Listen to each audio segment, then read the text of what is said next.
Assalamualaikum warahmatullahi wabarakatuh. Baik teman-teman semua, bertemu lagi pada pertemuan kedua kita ya dengan kondisi masih perkuliahan daring.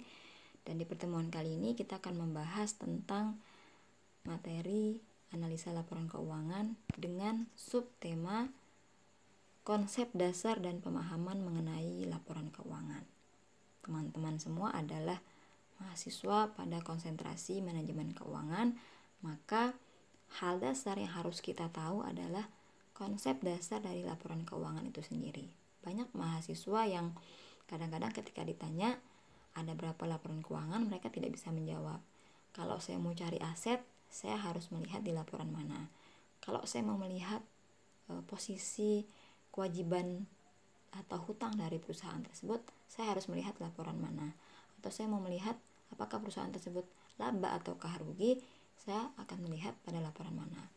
Atau saya mau melihat penggunaan uang tunai atau kas yang dimiliki oleh perusahaan tersebut, maka laporan keuangan apa yang harus saya lihat gitu. Nah, ini pemahaman dasar seperti ini yang teman-teman perlu kaji dan ulas atau analisa lebih awal gitu, sehingga ketika nanti di tugas akhir teman-teman tidak mengalami kesulitan yang terlalu besar. Oke, berikutnya adalah saya ingin memberikan sedikit contoh ya, karena minggu kemarin kita belum sempat membahas tentang analisis komparatif, kemudian analisis common size dan analisis rasio. Di sini saya mulai dari analisis komparatif dan analisis common size. Kenapa harus digabung? Karena terlihat mirip gitu ya, terlihat mirip dan tabelnya juga lebih mudah untuk ketika digabungkan. Nah, di sini saya mengambil laporan laba rugi sebuah perusahaan yang di sini ada, teman-teman bisa lihat di sebelah kiri dulu ya, jangan lihat analisisnya dulu. Di sebelah kiri itu ada deskripsi. Deskripsi itu adalah isi dari laporan laba rugi itu apa saja sih. Pada dasarnya berisi tentang pendapatan bersih dikurangi dengan biaya-biaya, nanti ketemu laba kotor ya. Nanti setelah laba kotor dikurangi dengan bunga dan pajak, nanti baru ketemu dengan apakah dia laba atau rugi. Nah, di sini ada 3 tahun 2015, 2016 dan 2017 ya. Dan di sebelah kanannya itu sudah ada hasil analisis komparatif dan analisis common size-nya. Kita langsung ke analisis komparatif ya. Jadi saya mau bahas dulu apa sih bedanya antara analisis komparatif dengan analisis common size. Minggu kemarin saya sudah sempat singgung sedikit bahwa analisis komparatif itu berkaitan dengan analisis yang membandingkan posisi dari kiri ke kanan ya. Sementara analisis common size dia adalah analisis dari atas ke bawah atau bawah ke atas ya. Jadi apa sih yang membedakan antara kiri kanan atau atas bawah? Yang membedakan adalah kalau analisis komparatif ya, dia harus dilakukan dengan jumlah tahun yang lebih dari 1. Kenapa harus lebih dari 1? Karena yang menjadi titik tolak dari analisis komparatif adalah perubahan dari tahun ke tahun. Makanya disebut dari kiri ke kanan ya. Jadi teman-teman bisa dilihat di situ bahwa pada tahun 2015, 2016, 2017. Yang perlu kita lihat di situ ada perubahan berarti ya. Yang bisa saya cari adalah perubahan dari 2015 ke 2016 itu ada berapa persen ya. Kemudian pada tahun 2016 dan tahun 2017-nya ada berapa persen perubahannya. Kita langsung ke item yang pertama ya. Pada analisis komparatif perubahan dari tahun 2015 ke tahun 2016 ya. Jadi rumus ini rumus sederhana sebetulnya ya, yang teman-teman pasti sudah pernah juga cara menghitung perubahan ya atau pertumbuhan sebuah nilai ya. Misalnya pertumbuhan penduduk ada berapa persen tiap tahunnya gitu, sama sebetulnya gitu. Nah, rumusnya adalah nilai dari net revenue atau pendapatan bersih tahun 2016 dikurangi dengan net revenue pada tahun 2015 dibagi dengan net revenue pada tahun 2015 dikali 100%. Saya ulangi lagi, untuk perubahan tahun 2015 ke tahun 2016, maka cara menghitungnya adalah nilai dari net revenue pada tahun 2016 dikurangi dengan nilai net revenue pada tahun 2015 dibagi net revenue pada tahun 2015 dikali 100%. Maka ketemu hasilnya adalah 23,83%.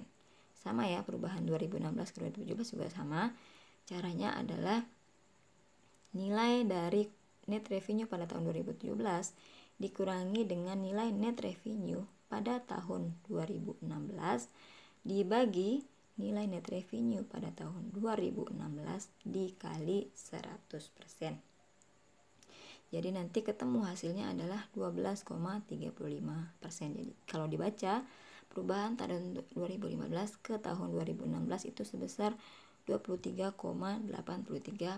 terjadi peningkatan ya. Karena 14 menuju ke 18.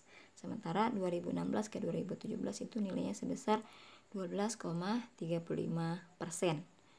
Jadi terjadi peningkatan sebesar 12,35%. Nah, untuk analisis common size ya.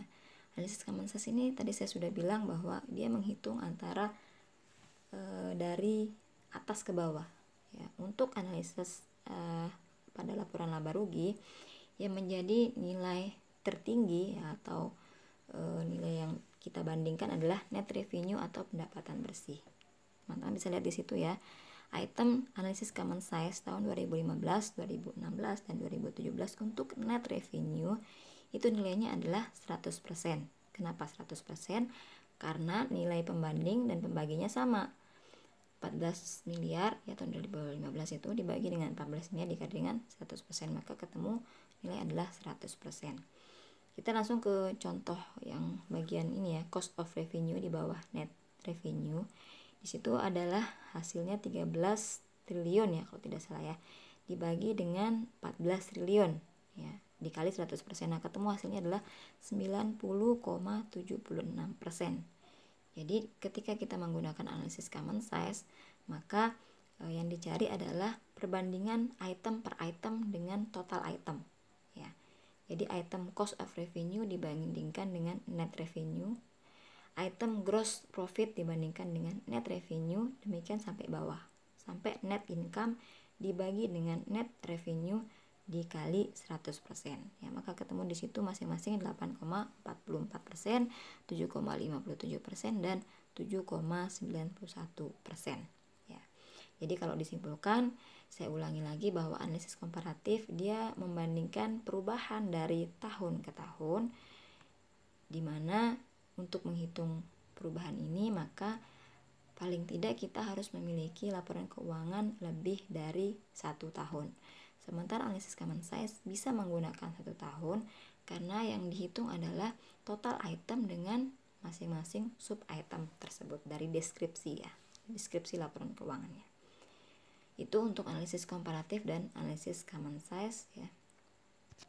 Yang berikutnya adalah ini untuk neraca ya. Saya tidak bisa menjelaskan untuk neraca, tapi sedikit tidak caranya sama ya, cara mendapatkan nilainya itu sama dengan di laporan laba rugi. Jadi saya skip saja.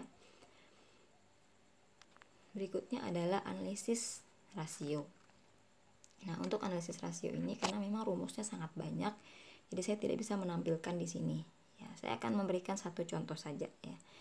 Jadi analisis rasio ini adalah berupa rumus-rumus yang sebetulnya nilainya itu sudah ada di dalam laporan keuangan, tinggal teman-teman butuh effort untuk menghitungnya ya, dan relatif lebih mudah. Cuma yang perlu diperhatikan adalah teman-teman harus memastikan bahwa nilai dari masing-masing item rumus tersebut kita harus cari di mana, di laporan keuangan mana gitu ya, dan bagaimana cara menginterpretasikannya. Ini saya contohkan. Misalnya adalah rasio namanya rasio likuiditas. Nah, rasio likuiditas itu salah satu jenisnya adalah rasio lancar. Rumus dari rasio lancar ini adalah aset lancar dibagi dengan liabilitas lancar. Di mana aset lancar, kalau teman-teman pernah melihat laporan keuangan, itu kita akan dapatkan nilainya di dalam laporan neraca. Sementara liabilitas lancar, teman-teman bisa mendapatkannya di dalam laporan neraca juga. Apa bedanya? Aset ini adalah sesuatu yang dimiliki oleh perusahaan. Sementara liabilitas ini adalah hutang, ya. Jadi kewajiban yang dimiliki oleh perusahaan. Ya. Nanti dibagi, ya, ketemu nanti hasilnya berapa persen.